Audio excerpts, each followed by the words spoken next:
If you're not offering those systems, I've have guys comment on our videos all the time and they'll say, nobody in my area buys that stuff. Did you offer any of them? Have you offered? Well, no, we don't even sell it at my company because nobody buys it. Well, that's probably because that's why they're not buying it. You're not offering it. Hey, welcome back to another HVAC Success Secrets Revealed with Thaddeus and Evan. We have good conversations with good people, and any good conversation worth having is worth having drunk. Cheers, my friends. Cheers. Glad to be back. Feeling refreshed, rejuvenated, no longer throwing up on top of a mountain. So that's great. There you go. Even better. I'm excited for today's show. Josh is someone who puts out a ton of content online. Really geared towards homeowners, and then he's got his live show as well that's geared towards technicians and contractors. But I'm excited for it because one, video crushes when it comes to any type of marketing, and he's doing a tremendous job of that. And I think there's a lot of things that people can learn from that side of it. But he's tremendously knowledgeable as well. I don't know if you've watched some of his content that's on there or not, but there's such a wide range of topics that he goes through. I'm excited for it. He's got the plaque up behind him for 100,000 subscribers on YouTube, which is no small feat. We're definitely trying to chase that down. But yeah, I'm excited for today's conversation. He's tremendously knowledgeable in the field. Yeah, and it's in flipping the narrative on what we traditionally talk about, and the HVAC guide for homeowners is one of the big things that we're gonna dive into. But coming at it from doing what's right by the homeowner and doing what's right by the individual that's on the other side of the table. Not to say that companies don't do that. I think there are a lot that do, but there's also some that are shady as fuck. And well, now we can talk about what to expect from some of that as well. But today's show would, of course, not be possible without our sponsors, and in no particular order: Elite Call, Chirp, Service World Expo, and On Purpose Media. So let's get going with, have you ever thought about outbounding your databases to fill your dispatch boards with lucrative sales and service appointments and boosting memberships too? Well, enter an Elite Call, a US-based call center that does just that. For over 20 years, their dedicated teams don't just make calls, they directly integrate appointments into your CRM and fill your dispatch boards. Don't let your competition get ahead. Visit the folks over at Elite Call today at elitecall.net. Awesome. And we've got Chirp, and I'm going to ad-lib this one a little bit because it's something that's come up recently. I know, look out. It's something that's come up recently, and it typically comes up in summer. Missed calls. It happens a ton in businesses. You're paying for these leads. You're paying for these calls come into your business, and yet you don't have a system in place in order to reach back out to those people when the call gets missed or it's an abandoned call. Enter Chirp. Chirp has an integrated system where they can integrate with softwares like House Call Pro, Service Titan, to be able to pick up where you missed the call and be able to text those customers, get them onto your dispatch board, send them an online booking link, and get them booked back into your business. Check out chirp.com/HSSR today to get 25% off your first 3 months. And I promise this one feature alone will be worth its weight in gold for your business. Perfect. And if you ever wonder, well, what the heck do I even do with that? Need a little bit of extra help? Well, join us for the most magical contractor experience at the Service World Expo in Orlando, Florida, from October 15th to 17th this year. So enjoy keynotes, breakout sessions, new this year, 4-hour workshops. They've got social mixers and exhibit hall with industry-leading products and great podcasts like, hey, us, yours truly will be there. Network with other residential contractors and hear from some amazing keynotes, all designed to help contractors like you elevate your business. Register now and use the promo code SECRETS100 for $100 off. Visit serviceworldexpo.com to register today, and we'll see you there. Excited to go back to the expo again. Mm-hmm. And last but not least, we've got On Purpose Media, your go-to home service marketing expert for everything web design, SEO, and PPC. You want a stunning user-friendly website? Definitely. Convert visitors on your website into phone calls with a high conversion rate optimization?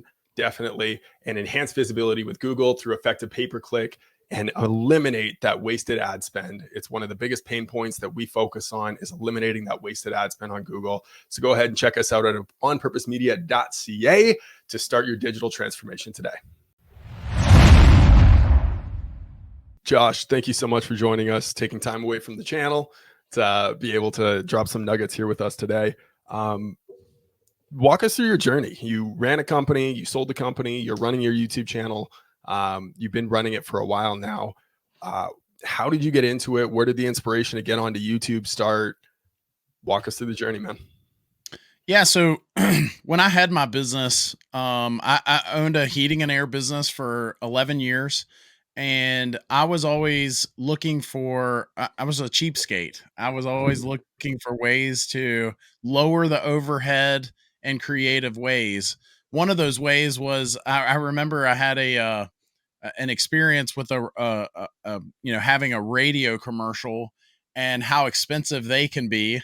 And I was like, well, how do I start my own radio station? I mean, I was always looking for ways to advertise, but, not have to have such high overhead. But as time went on, obviously, social media and YouTube are free resources. And I started making videos partly for that reason, but also partly because, when you're in sorry, I don't know if you can hear my dog, but he is not having a good time right now. Wants to come inside. Yeah. It's like wants to go outside. Yeah. Squirrel. Yeah. So when you're in somebody's house and you're trying to sell them something, their walls are up. They know you're trying to sell them something no matter how good you are. And so what I found was if I would make a video talking about the products we sold, or the benefits of choosing us versus the next company, and then just, attached it to an email or put it in our proposal, they could watch it from the comfort of their own home. The walls were down. I could get on my soapbox for a moment. And that was the original intent. I never intended to get one of these little silver play buttons or do some of the cool things that we're getting to do now. And it just kind of grew from there. And I saw a lot of heating and air guys making videos for other heating and air guys, but there weren't very many making videos for mom. If mom's about to buy a heating and air system, there was nobody that would give mom advice at the time. And so that kind of became the mission, and it's grown into some pretty cool experiences. I still think of myself as a guy that grew up in a trailer park and learned how to fix an air conditioner. And now fast forward, I'm writing a book. I was on a couple stages last year. It's been really, really crazy. So almost surreal, right? Very odd. So you ran the business for 11 years. Recently sold. Congratulations on the exit on that. Thank you. What you did build a team up to, I think you said it was 12, right? At one point? Yeah. The biggest we ever were was 12. Yep. 12. Okay. What were some of the frustrations that led you in the HVAC business to wanting to exit and go all in on YouTube? Man, that's a loaded question. There's several, right? For me, I always wanted to be a business owner. I still am. I still own a couple businesses, including, I consider myself an entrepreneur when it comes to making YouTube videos. But as I don't know, I don't want to say I became burnt out because that sounds weak, but to be completely honest with you, after just grinding for 10 years, I was burning out, and I was kind of, I was on the front line. I was the guy that, one of the things, one of the other guys I follow, he'll always talk about when you're a service tech, you're constantly getting that hit of dopamine every time you fix their air conditioner. But then when you become a service manager or a business owner, that kind of goes away, and you've got to learn how to continue to stay motivated and without that hit of dopamine all the time. And I was experiencing that hard. There were times when disgruntled employees or disgruntled customers would take it out on me, and so it became harder and harder to climb in that attic when I was making more money making YouTube videos. I mean, just full transparency on that front. But it was an accumulation of things. I think that played a role, but I just always there's always that bigger dream, right? I had a dream of owning a business. I did that. I had a dream of building that business and employing others and treating them well. And I did that. Now I've got some other dreams on the hook. Um, the burnout's not weak, by the way. Burnout's real, and it is Uh-huh. 100% real. And in looking at managing that accordingly for anybody that might be facing or thinking that they're in that situation, it is 100% real, especially as an entrepreneur, as a business owner.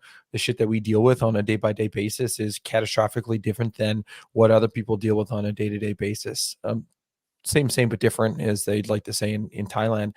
I guess in looking at managing some of that burnout, what are some of the things that either you did during the time to be able to help reduce that, or some things that you realized after you sold the business and moved away from it that you're like, oh shit, if I would have actually done this one or two things, I would have actually been able to manage my burnout better? I love that question. I was just talking to another business owner about that not long ago. I think personally, if I could have been better at compartmentalizing and better at turning it off when it was time to be, if I had a technician on call and I could go enjoy time with my family, being able to mentally turn it off, that would have been very helpful.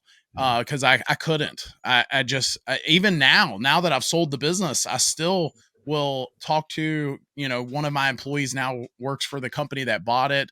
And I had to tell him, stop telling me. Cause I still carry it with me. And, that was my biggest problem. And that kind of goes back to why I sold, because I've got a 3-year-old now. And, we've gone on 2 vacations this summer. I went 12 years and maybe longer, maybe probably before that, when I was working for other heating and air companies. But definitely during the years that I owned my business, between the months of April and September, we did not vacation. Mm-hmm. I would maybe take a day off, but there was never a time I would take a week off. Um, so I'm going to get to see her grow up, And so I think that if you own a business and you can find somebody good that can, take care of the business when you're not there, figure out a way to turn it off, compartmentalize, and just enjoy yourself. And maybe, just maybe, you won't get burnt out like I did. Well, I think a lot of times people have put this badge of honor on how much they work and how little they sleep, and they would say, "Well, I'm working 70 hours a week." And I see some people still on Facebook, they talk about or online, they're like, "Yeah, I worked 70 hours this week." Okay, great. Well, you also have kids and a family. When do they get to see you? When do they get to spend the time with you? So it's a very real part, and I think a lot of people need to hear that message more. I agree. I think, Yeah. oh, I'm sorry. I was just going to add, No, keep going. I think that if homeowners, I mean, sorry, business owners, if they, I think ultimately at the end of the day, if they could figure out not just a way to turn it off, but just a way to enjoy life or whatever. I'm trying to think of where I was going to go with that, but as you were talking, but yeah, just figure out a way to enjoy life and still kick butt. There's still something to be said for that grind, right? I still grind, but Mhm. um now I can finally compartmentalize a little bit because I don't own a business that we're on call 24/7, Yeah. Yeah. Well, and you can just Well, be, you can be a little bit more in the moment. I would disagree. I think you are on call 24/7 because the internet doesn't shut off. So how have you been able to do that now in your new business and your other business ventures versus before? I think that I also cared so much. So when I had my Right. business, not only could I not turn it off, but I just I mean, you probably shouldn't care so much what people think all the time, but man, I just, cared so much. I wanted them to be happy when they chose us, and if they weren't happy, when in reality they wouldn't have been happy with anybody. It wouldn't have mattered how great of a job I did. They probably wouldn't have been happy. I still carried it, man. I mean, I still think back of some of the jobs, and even now I get a little stressed out, if you want to call it that. So it's just different. Do I get trolls on the YouTube channel? Of course, but it's just different. Those trolls are just some booger picker in their mom's basement, and I'm not worried about that guy. I was I was worried about Mrs. Jones, who hired us to fix her air conditioner, and Mrs. Jones wasn't happy with something. We tracked mud on her carpet. I'm paying for those carpets to be cleaned, Yeah. Yeah. Some keyboard warrior makes a comment online. You're like, and delete. Yeah. Delete and block. And delete. Yeah.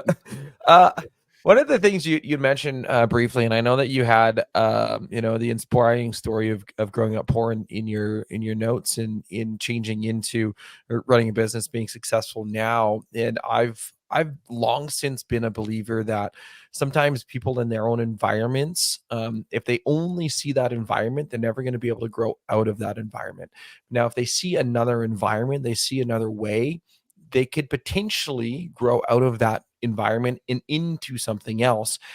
In that transition from growing up poor, transitioning out of that, seeing a different world, seeing a different environment, how have you changed your outlook from where you were to where you are now to be able to continue to have the growth and success that you're having without potentially going back into that same environment? Man, this show's called Secrets Revealed. We're revealing now. That's a deep question. I know. I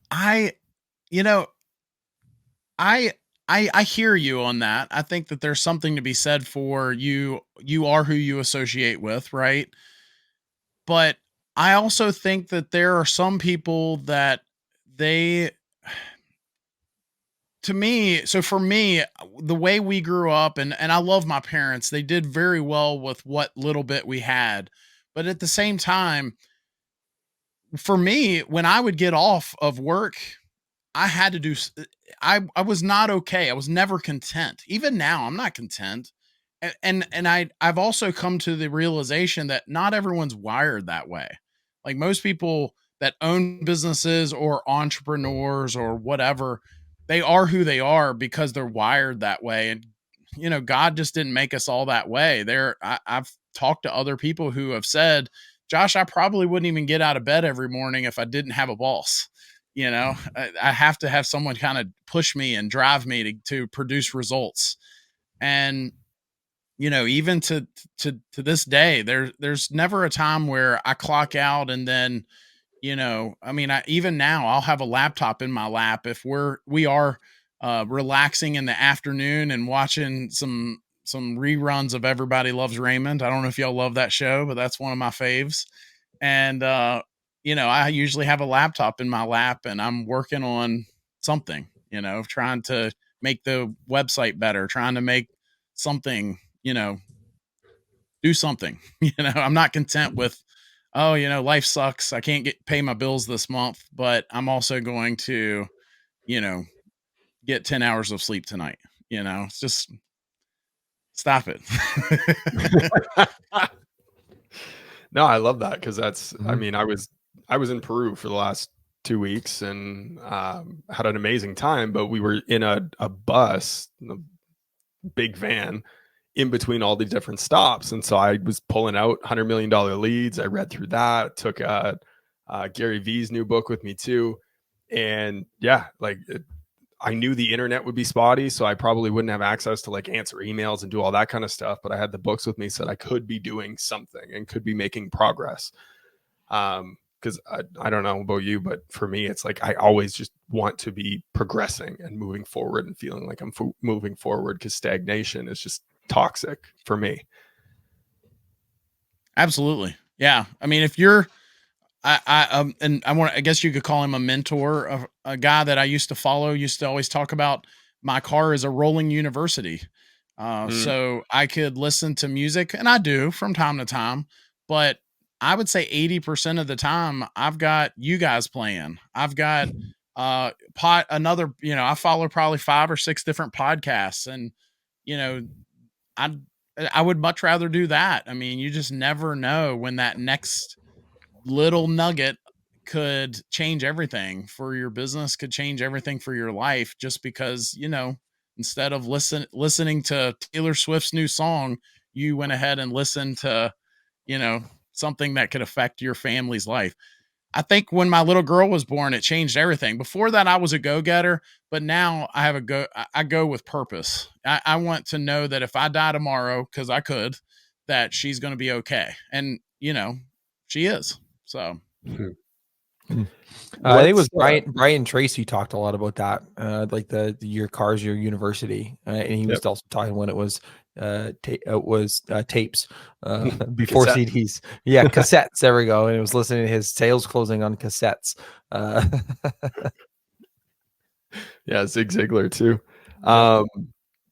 Now you mentioned that you don't think that everyone is wired that way, and I'm sure when you were running your business, you had that where some technicians, CSRs, office managers, etc., were not wired that way. What were some things that you did to work with them to help instill more of that hunger? And maybe it wasn't to the level that you naturally felt like you had, but to help them get out of bed in the morning and be that boss for them that helped them strive for more. I don't even know if I was ever really, really good at that, to be honest with you. I did do weekly meetings and at times more. So, I know there are some folks, some service managers that do daily meetings. So, we would try to meet with the guys more than less. We would try to do different things to make them feel like appreciated employees. But I also think that some people will show you who they are. And if you find a good employee, hang on to them, take good care of them.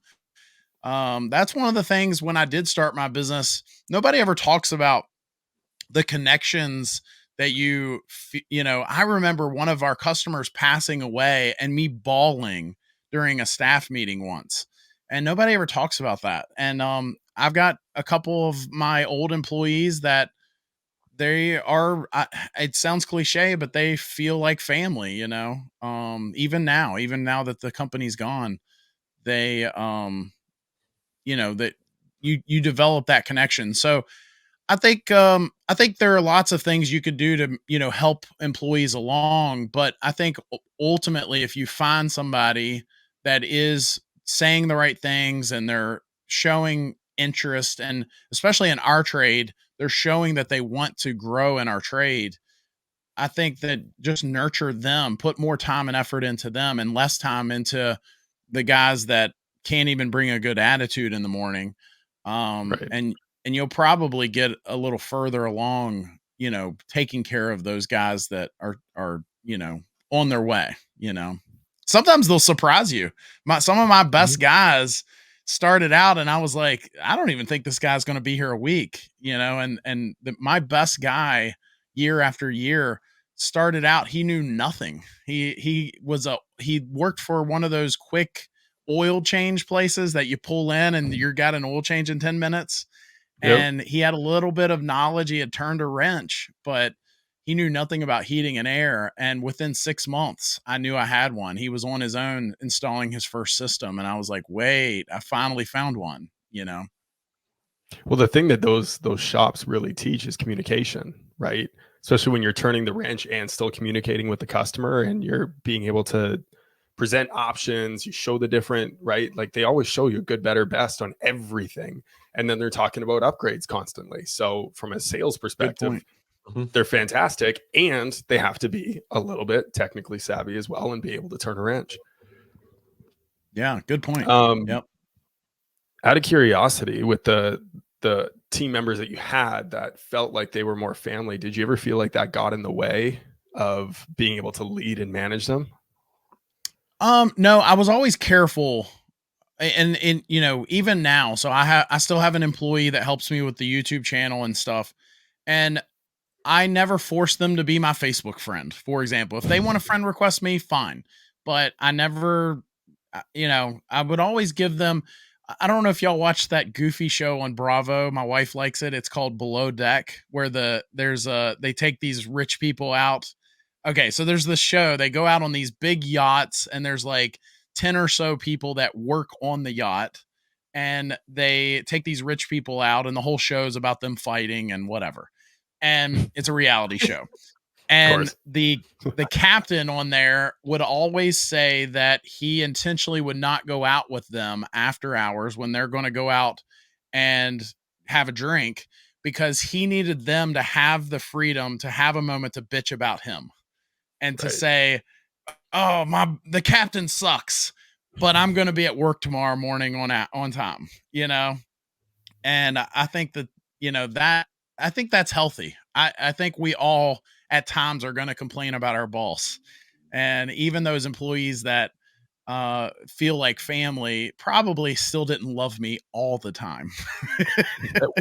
Well, it's an interesting dichotomy to walk too, of making it your business feel like a family, but also making it a business. And I think that's the toughest thing. It's sometimes that it's actually fun. I'm listening to Dichotomy Leadership right now from with Jocko Willink, great book. But in like that's literally the chapter that I'm listening to, is this whole aspect of, well, you have to care for your people, but you can't be attached to your people. And when you get too attached, now you actually can't make a decision for your business, because you're too involved in the emotional side of things. I think the biggest thing I gave my employees, at least, most of them, is I gave them the same, and I can't say this would work for all companies or whatever, but for me, this worked great. I was not a doormat. So did we try to take really good care of our customers? Yes. But there were never times that I was going to be someone's doormat. I wasn't going to let them be ugly and just crap all over me. And I gave my employees the same freedom in that. I would say, there are times when you can walk away. You can tell that homeowner we're just not a fit. And I think that went a long way, knowing that I had their back. Customer is always right. Okay. But are they really? No. I'm going to have my great employee. Like I remember one of my employees, his name is Kenny. And I remember a customer having a problem with Kenny. And I remember telling my wife, if they've got a problem with Kenny, they are the problem. The guy's the nicest man you'll ever meet. Kenny's not the problem. I don't know what happened. I wasn't there. I don't know what was said, but if they've got a problem with Kenny, they're the problem. One of the most lovable guys around. There are those people. They're just like they're just like teddy bears. You just can't be mad at them. That's right. Unfortunately, Thad's not one of those people. No, I'm definitely not that. People can get angry at me a lot, which is fine. I have no issues playing the villain sometimes. Should a person need to, but I do want to transition into the homeowner part of the conversation, because I think that's important. But before that, we've got a random question generator, and since you're a fan of the show, you already know what's coming. We have 3 questions queued up on deck. Actually, only 2 this time. So I had to ask our team as we're in the show, because it wasn't in our show notes. So I've got 2 questions for you. You don't get to know what the questions are. You just get to choose. Do you want question 1 or do you want question 2? I'll go question 2. All right. If you could, if you could shrink yourself down to the size of an ant, what would be the coolest thing to explore in your house or business from that perspective? Ooh. This is the stupidest question ever, but it's like the best question ever. Funny, I think it kind of equates to that fly on the wall conversation. Whenever there's things being said and you're like, man, I wish I could be a fly on the wall in that conversation. I don't know. I think that's as I said earlier, I would give my employees freedom at times to complain about me. So I wouldn't want to have always been a fly on the wall as far as that goes. Yeah, makes sense. I don't know. That's tough. That's a tough one. That is a tough one. Well, I think Honey, I Shrunk the Kids, like the movie when he shrinks the kids down to the size of the ants. I actually think the backyard would be a great adventure place from the size of an ant's perspective. I don't know if I want to look at anything inside my house, but definitely the backyard. I mean, might get stepped on, but hey, that happens. Sprayed with ant kill.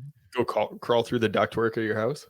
Yeah, that actually, I mean, kind of disgusting when you think about it, but get it cleaned, crawl through it before, and then get it cleaned, and then go through it after.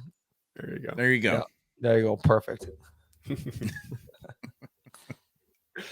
Awesome. Well, I know we want to dive into the homeowner side of things. And this obviously goes in conjunction with the YouTube channel, building out the content for homeowners. There was a lot of content that was being built for technicians, being built for contractors. I mean, this channel is essentially for contractors, right? But for you, you took a different approach and wanted to reach out to homeowners, connect with them, build content for them. What was the inspiration behind that?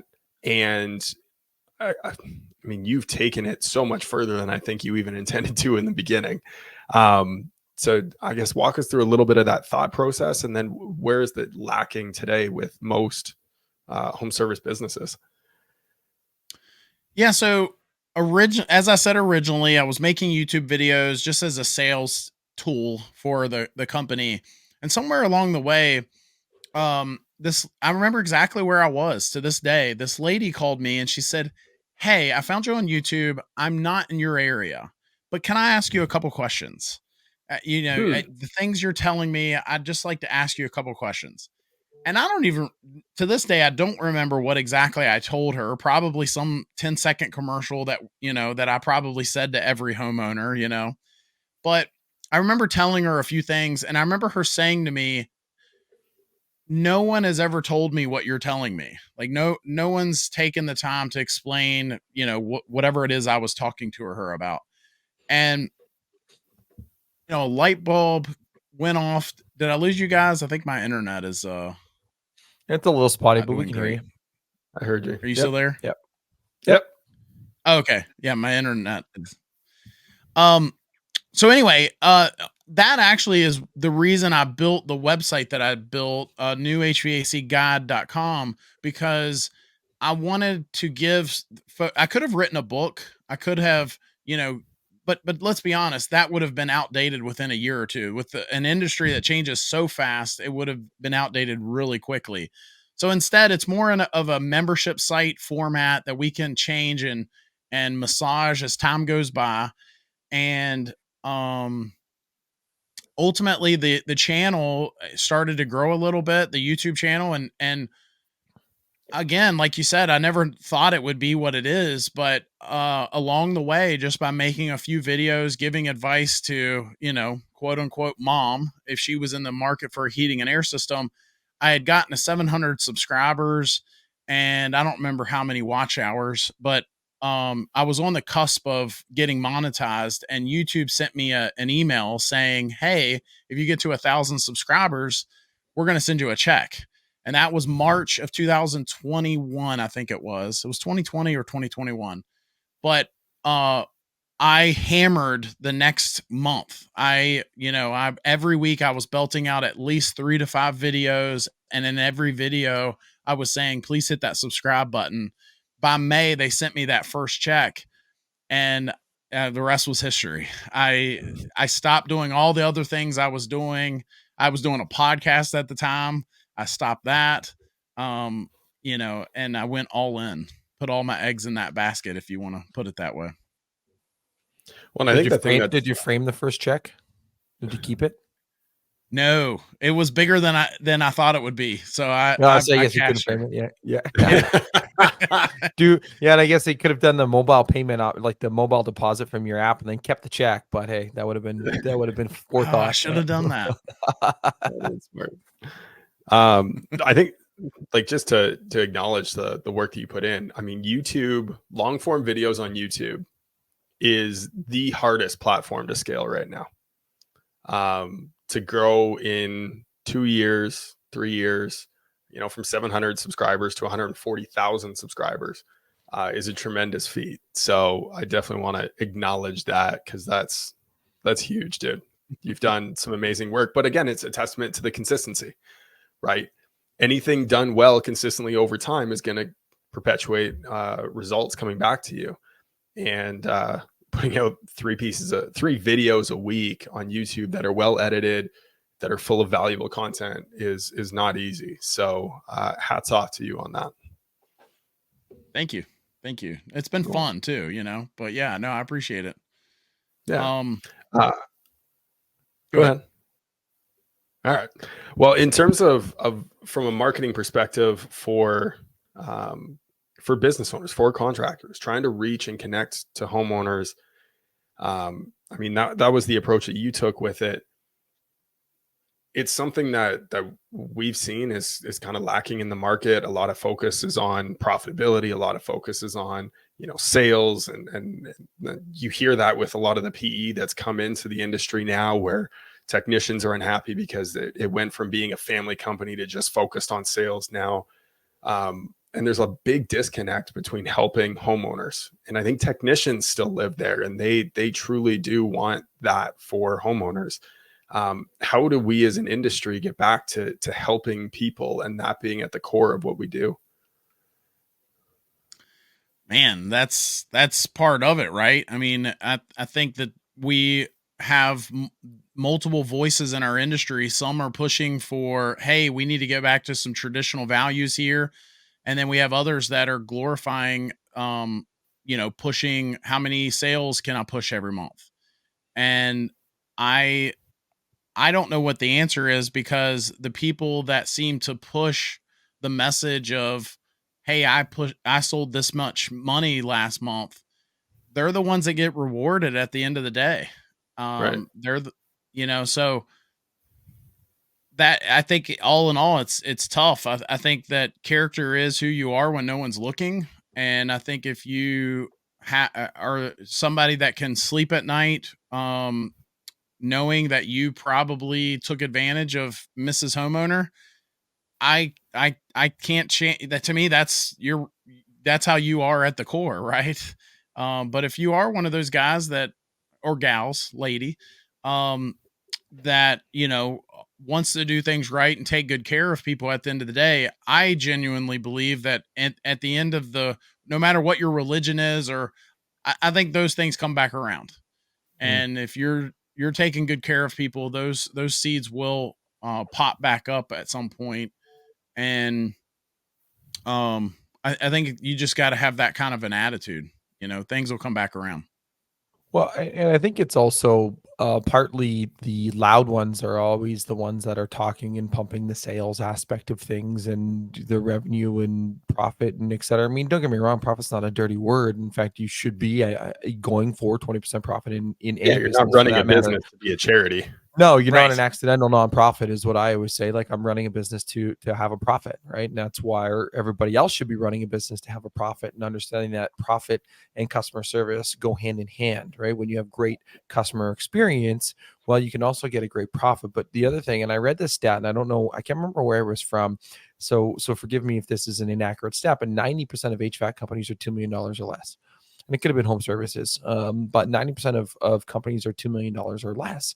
And so you think about, okay, well, if you are in that category, you can have a great customer experience still. You can still do what's right for the homeowner and not necessarily focus on those overarching sales goals that everybody is talking and showing, et cetera, on the interwebs. So just keeping note of that too, right? Like it's also your reality too.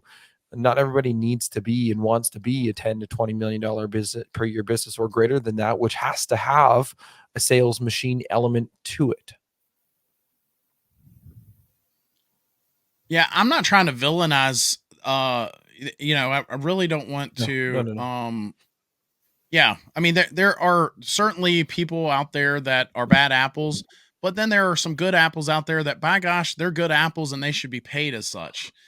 So Yep. I certainly don't want to villainize anyone that wants to make a decent living, but I'm totally with you on that. I think that if you are again, if you're sowing good seeds, and they're going to come back around, and I think that you should be blessed if you're taking good care of folks.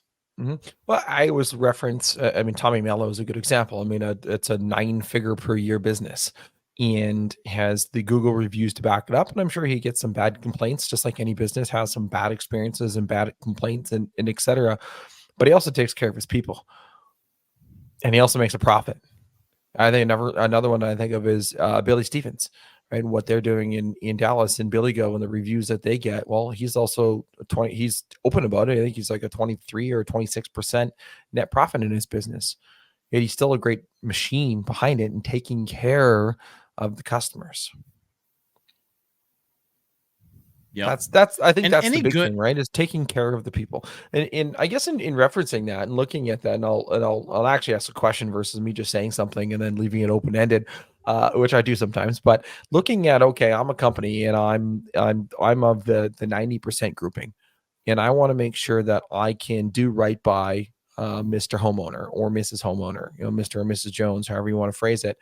What are some of the things that you've seen companies do incorrectly, unintentionally incorrectly, not intentionally incorrect, unintentionally incorrectly, that hinder or hurt the homeowner that they could easily fix overnight? I think that any good homeowner is going to want you to still be in business 10 years from now. So, if you've got a homeowner that's just going for the rock bottom price and you're trying to chase them, that's not who we chased at my company. Most of the systems we installed were high end systems, and because of that, we had a higher end client base. That said, to answer your question, I think that there are certain things you can do to add value. It's one thing to say, well, we both can install an air conditioner and I'm just going to have a higher price because I want to make more money than you do. I want to have a higher percentage or a higher margin. Sure. But you could also figure out a way to add value, such as educating that homeowner on a few different options, upgrades, perhaps offering an extended labor warranty, offering some indoor air quality products, educating them and offering them a higher end system. Um, you know, if you're not offering those systems, I've have guys comment on our videos all the time, and they'll say, "I don't, nobody in my area buys that stuff." Did you offer any of them? Have you offered? Well, no, we don't even sell it at my company because nobody buys it. Well, that's probably because why that's why they're not buying it. You're not offering it. There are some homeowners out there, and sometimes they'll surprise you. They're going to buy the best of whatever you provide. They're going to buy it because they like you and they want the best, and they've got the money. The first inverter system I've told this story before. The very first inverter 20 SEER system I ever sold was to a lady that was a hoarder, and she smoked like a freight sharing. And when my technician called me and he's like, she wants the platinum one unit, she wants the top one. And I was like, you're kidding. There's no way. And that's what she wanted. And she had the money. And well, it's funny because that's the reality. It's just showing it. I remember I used to sell Cutco knives. Evan, I did too. That's where we met. Of course, it's not a podcast if we don't mention that we sold Cutco. But I remember one time, like the summer that I was in the sales role for the most part, that's all that is, exclusive sales. I actually sold the most. They had pots and pans, and not a lot of people knew that Cutco had pots and pans. And I sold the most pots and pans of anybody in Canada. And somebody asked me once, well, how are you selling so many pots and pans? I'm like, well, I talk about it. I show them a demo, and I just put it on as we're doing it. And I just say, great, here we go. And then I just talk about it. You want to know more? And they say, yeah. And then all of a sudden, hey, look, now we're selling pots and pans. Like, you just got to show it and talk about it. Because when you do, you never know. You can't prejudge or pre-qualify at the end of the day because you just never know. Now I want some pots and pans just because you talked about it. Well, I tell you, I got a deal for you. No, but how often do managers, to owners, contractors, etc., jump into treating the symptom versus treating the cause? Oh, you've got a low average ticket. Well, you're just not selling enough. You're not talking about it enough. You're not right. You're not doing enough of this. Instead of actually figuring out, well, what is it that's there? That's the actual problem. Do they not believe in it? Do they not think that people will buy it? Are they just not presenting the options? Are they not presenting enough options? Right. And that's, kind of what we alluded to earlier, that sales is the dirty word and sales is the thing that's ruining the industry and ruining customer experience. Well, selling isn't something that you do for someone or to someone. It's something you do for someone. Right. And being able to present options and allow them to make a buying decision based off of the education that you provide them as the expert in their home. Well, that's what real customer service is. Absolutely. I concur. Well, and that's what you do on your channel, right? And when you look at the content that you've put out, some of your most popular videos that you've put out, there's so much information on there. One of the hot button topics that I see you've put out a bunch of content about recently in the last little while is the Freon and the different changes that are happening around that. What are your thoughts on some of the changes that we're seeing in terms of the regulations that they're trying to bring in? You're talking about stuff that's flammable versus not, the struggles that they're having and getting it approved. Yeah, we'll leave it open-ended here for you. What are some of your thoughts around it?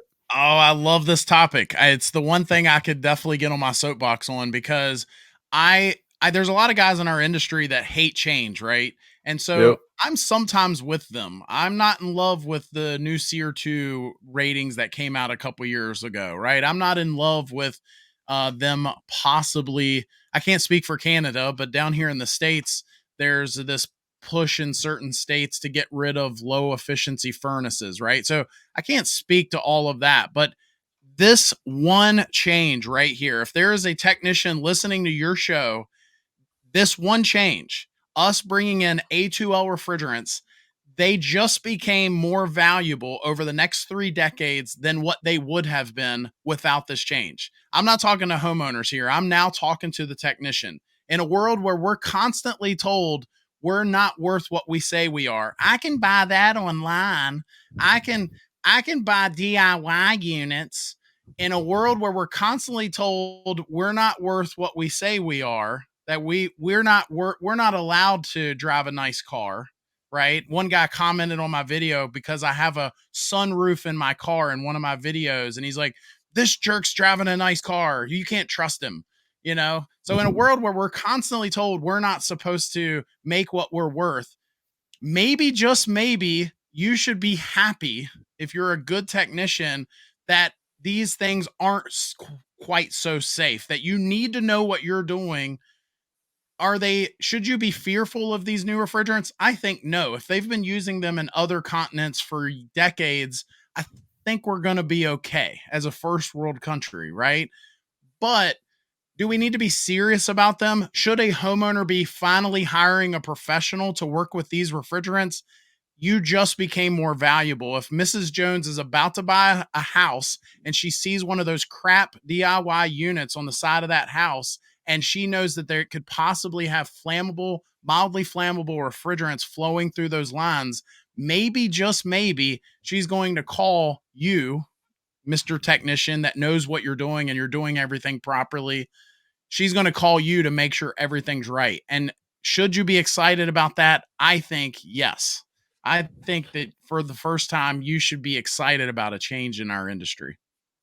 So how does one then, from the business side to the consumer side, in getting that messaging out there that it's not okay to DIY your shit? Because I mean YouTube is a good example of that, of the DIY videos that are out there. I mean, I fixed my dryer the couple months ago by looking at a YouTube video.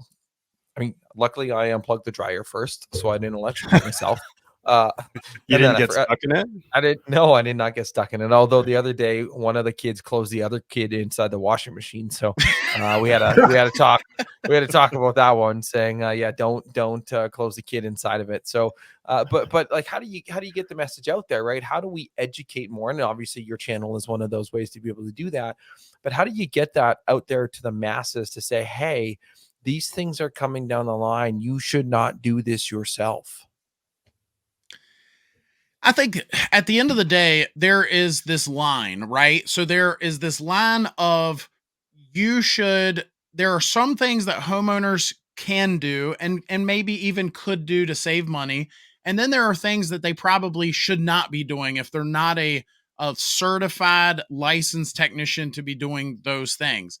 The problem is we probably all disagree where that line should be. There are some technicians that think homeowners shouldn't even be replacing their own air filters or putting drain tabs in their drain to make sure it flows. And then there are other technicians that think that I'll just willy-nilly giving homeowners all this information. There's YouTube videos of guys, no offense, some of these guys, I actually like their stuff, but there's literally a video where a guy is showing homeowners how to stick a match up in their heat exchanger. And I'm like, you're going to get someone killed doing this stuff. So I think at the end of the day, if you are a handy homeowner and because I get homeowners all the time, they'll say, oh, you guys are leeches and you guys, what you do ain't that hard. Okay, fine. There are homeowners that are pretty handy, and 90% of what we do, as long as they've got a good grasp on electrical, they probably will be fine doing certain things. But there is definitely a line. We might not agree where that line is, but if you overstep that line and you don't know what you're doing, you are, if nothing else, you could burn your house down. You may not get hurt necessarily, but you could burn your house down. You could put your family at risk because you wanted to save a couple dollars. There is a line. We just might not agree where it is. And again, it's subjective, right? Like, I'll take myself as an example. I feel like I'm a pretty handy homeowner, and I got a pretty good grasp on a lot of the things on that. Well, I know in my furnace downstairs, I've changed my pressure switch once before because it went. And granted, the person I called to do it was away, and he's like, "Oh, dude, it's easy. It's 2 screws and a clip. I'll go order the part for you. Just go pick it up. It's COD." I'm like, "Okay, cool, did it." Well, I guess when my blower motor went earlier this year, yeah, I wasn't going to replace that myself. We're going to bring somebody in. I know, like, yeah, okay. In essence, it's fairly simplistic. I mean, there's a lot of different moving ways to be able to do that. But I'm like, no, you can just do that, because if I fuck that up, it was also winter and I didn't really want to have no heat for that long. Well, and that's just it. Like the right? gas valve went on my furnace at one point, right? Like you're dealing with natural gas, you're dealing with CO2, you're like carbon monoxide, all of that shit. The last thing you need is a carbon monoxide leak in your house, right?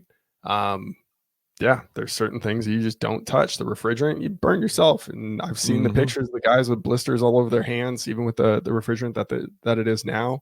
Right now, you're talking about something that's more flammable that's going to be coming in, and I would much rather hire a professional and let them go deal with it.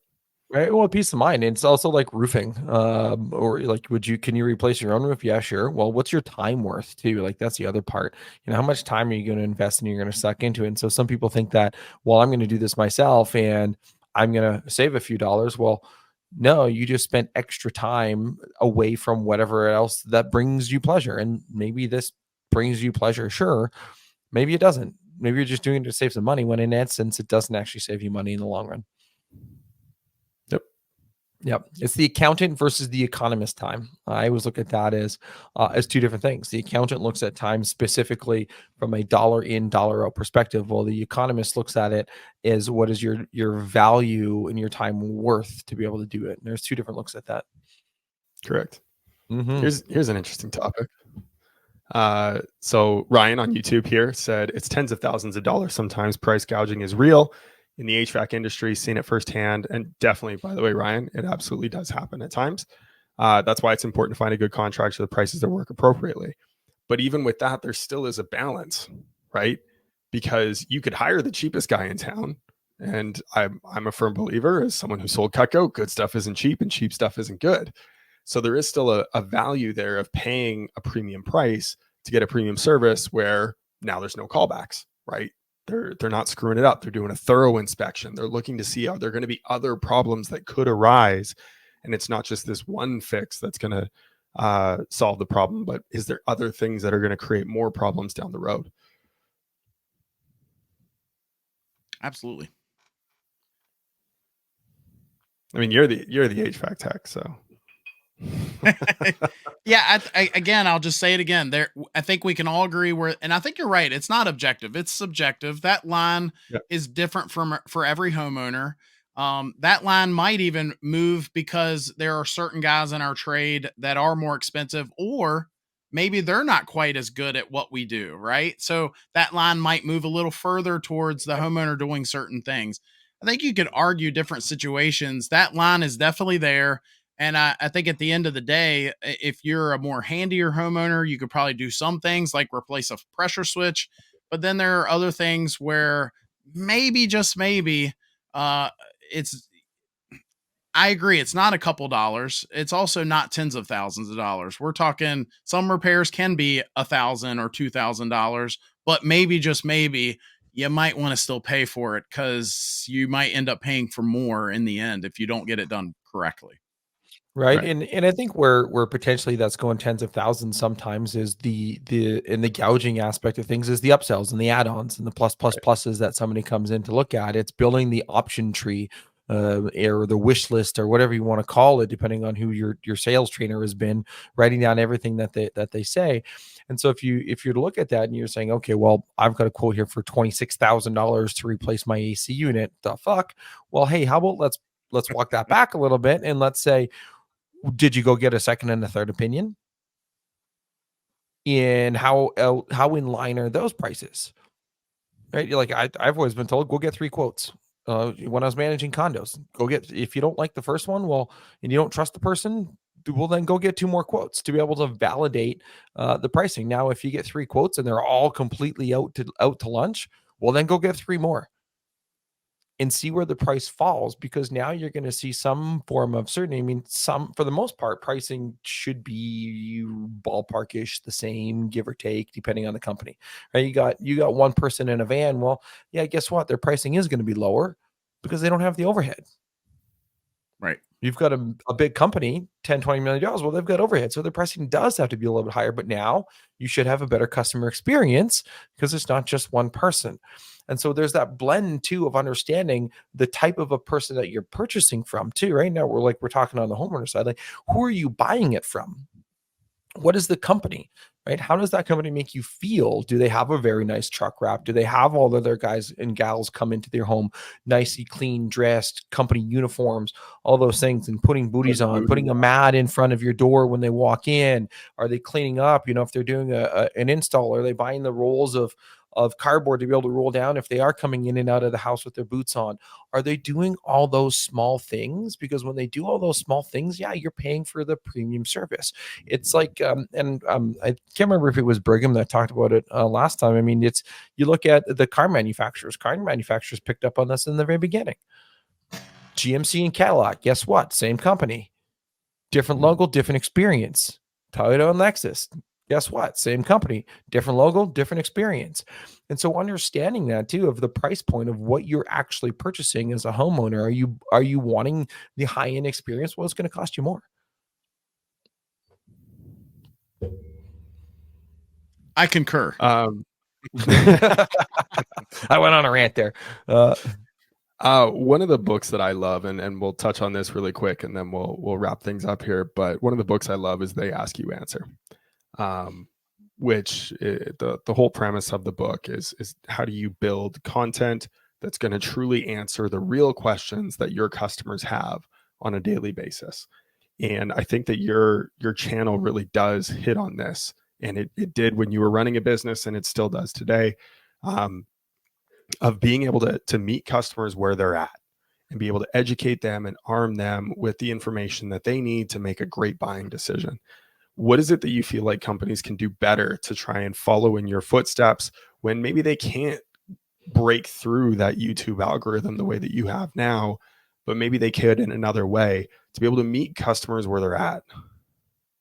Yeah. So on our website, one of the things we do is we have masterminds. So I've got a group.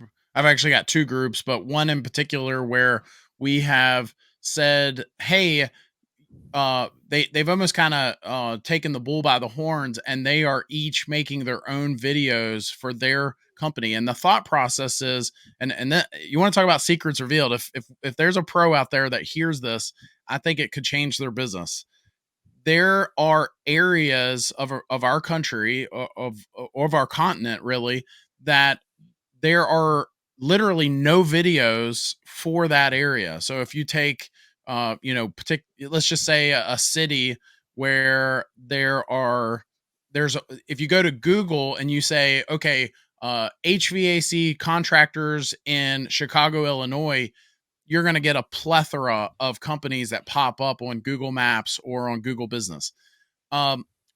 in hindsight, if you search Chicago, Illinois HVAC, and I haven't even done this, so, I could be completely wrong, but most cities, there is nothing on YouTube.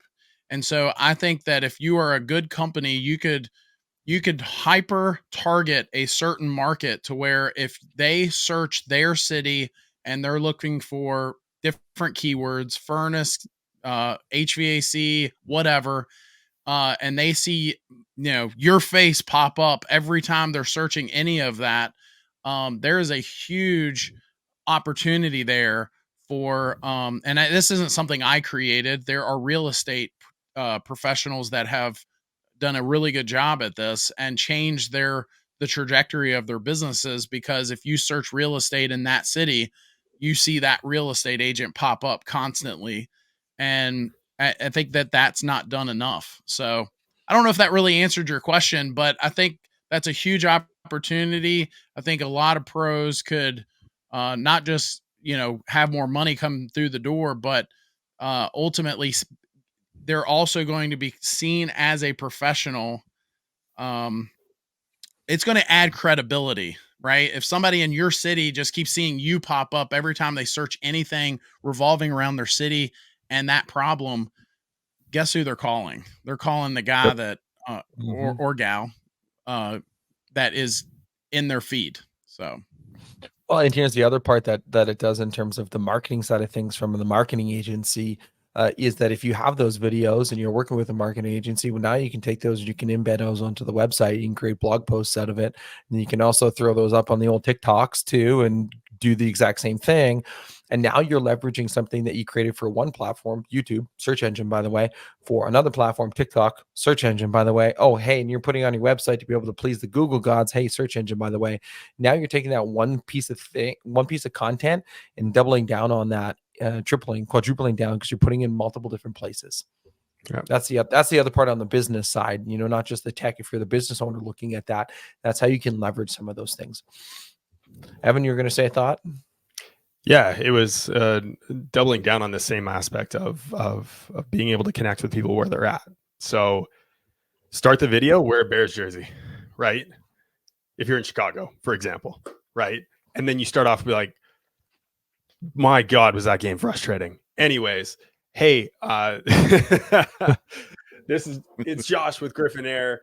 I'm up in Evanston right now, and we were just at a home, and this is what we noticed. And here was the issue.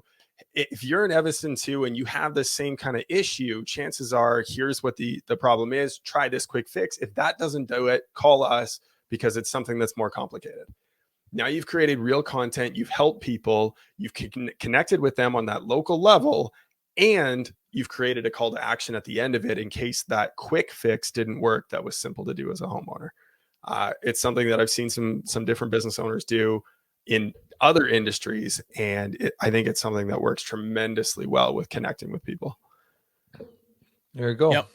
I'm already seeing people do it. We have got one guy in particular in our mastermind that he has a very, very young business, and he's already all over. If you search his city, he's there.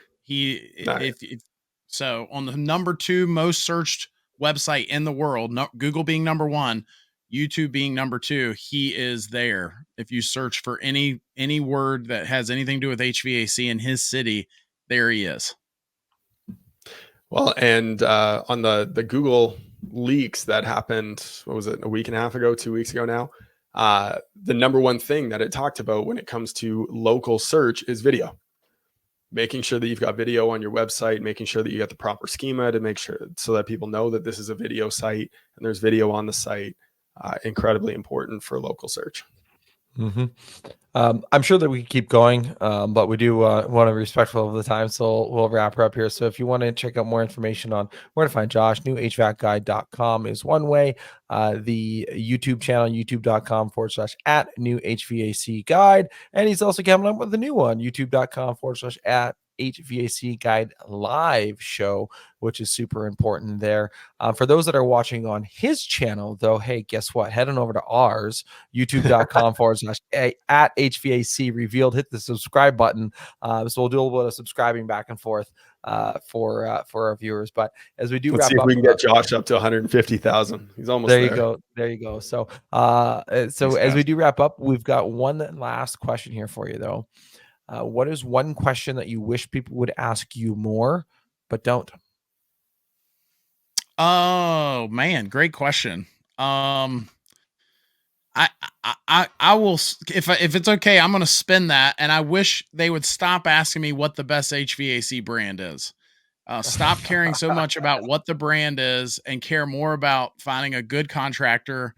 And you know, and I know you guys are more about, you know, your audience is the contractors themselves. You know, be that good contractor. You know, so stop worrying about the brand so much. I'm not one of those guys that says, oh, they're all the same with just different paint. I do have preferences, but at the end of the day, I think that finding a good company that will stand behind what they're installing is way more important than the brand that you read on some website or saw some fat face like mine, some guy say, "Oh, this brand's the best." Ignore that crap. Find a great contractor and then, you know, nurture that relationship. And it's funny that you say that because you ask 10 different technicians what their favorite brand is, and you'll get 10 different answers. Like that's the reality. I mean, not from the same company. Ask 10 different texts from 10 different companies, and you're going to get different answers because it's just subjective to the individual. Yeah, I would way rather have the worst brand installed correctly than the best brand installed incorrectly. Mm-hmm. Yeah, it will last 10 times longer. It's funny because I just replaced a rental. It has 2 furnaces, and one furnace went down, and it was the only company that could come like that day. It was wintertime. They replaced it, and the other guys they replaced it a little bit later. I haven't even heard of the brand that he installed. He's like, "Do you care what the brand is?" I'm not, as long as it runs. He's like, "Great." So I looked at the name when I was there last time. I couldn't even tell you the name of what it is. I've never heard of this before in my life, and it's not a private label. It's just some random brand I've never heard of. But hey, you know what? It works. Here's a question for you then. What are we'll say 3. What are the top 3 questions that a homeowner should ask to determine whether or not they're dealing with the right company? Why do you sell what you sell? I am not, again, I'm not one of those guys that thinks, you know, of course I just said brand doesn't matter as much as the contractor, but I definitely think that you should ask who you're about to hire. I want to hire a contractor that drinks the Kool-Aid for whatever it is they're installing. Why do you sell what you sell? And you should be able to, I think a good contractor should be able to answer that. If their answer is, well, it's what my dad always sold, and you know, no, I want to know that you love and you just breathe what you're installing. So that would probably be the first one. The second one is I would ask them what they have in their own house. So if I think that if contractor really does believe what he's selling, he should be installing it in his own house. And then the last question would be, I would probably ask, I don't know. I think a lot of homeowners don't think about the warranty as much. I'd probably ask what their warranty is. I don't even know if you asked what the homeowner should be asking. Maybe you meant for contractors. Nope, but, I meant for the homeowners because okay, because that's who you communicate to, right? A lot of the times, and if contractors know what it is that homeowners are looking for, and they fully understand that, and on the flip side, if the marketing company knows what the homeowners are looking for, they'll be able to provide those answers and they'll be able to live those values in their business. I've got one more, and because your audience is the contractor, on my website, New HVAC Guide, homeowners can hire me to help them figure it out, to help them go through proposals and figure out what the verbiage means, right? The biggest thing that irks me when I see these proposals sent in from contractors is not enough of them are doing properly structured contracts. Have a contract that spells everything out so there's no surprises. I can't tell you how many homeowners that I've helped that I'm like, ask them for a contract. What happens if this happens? What happens if that happens? It's not there. There's no contract for you to sign and things be spelled out. It should be in writing. We don't live in a world where it's on a handshake anymore because there are some bad apples out there. Put it in writing, have a proper contract, and take good care of that customer. It's I mean, it irks me. And I'm telling you, I would say the majority of the contracts or proposals that I see sent out, there's no contract. There's no good contract attached. So the proposal I got on the back of the napkin was not good enough. At least if it's a contract, that would be a start. If it's something to sign. No, that's a great point, right? And being able to understand that from the contractor's perspective of what is it that people want, reverse engineer that. Even starting with what is it that I would want as a homeowner? What is it that I would want my spouse to be shown as a homeowner? Reverse engineer that and build your business around that experience. I always love the adage of sell as if it was your mother. How would you position an offer to your mother when it comes to her HVAC system, her plumbing system, her electrical system? Doing it from that perspective, you're always going to take care of people the right way, unless you were adopted, then maybe not, but. Or you didn't like your mom. Always a caveat. Well, Josh, I'll figure I'd throw that one in there. Thank you for taking the time to come on our show and also to connect to your audience and to your show. I think we had some great, fascinating conversations for both audiences, and looking forward to the things that are going to come from your new brand and doing the lives on the YouTube and continue to grow that. So thank you for taking the time to come on with us. Likewise. Yeah, no worries. And until next time, cheers. Cheers. Well, that's a wrap on another episode of HVAC Success Secrets Revealed. Before you go, two quick things. First off, join our Facebook group, facebook.com/groups/HVAC Revealed. The other thing, if you took one tiny bit of information out of this show, no matter how big, no matter how small, all we ask is for you to introduce this to one person in your contacts list. That's it. That's all. One person. So they too can unleash the ultimate HVAC business. Until next time, cheers.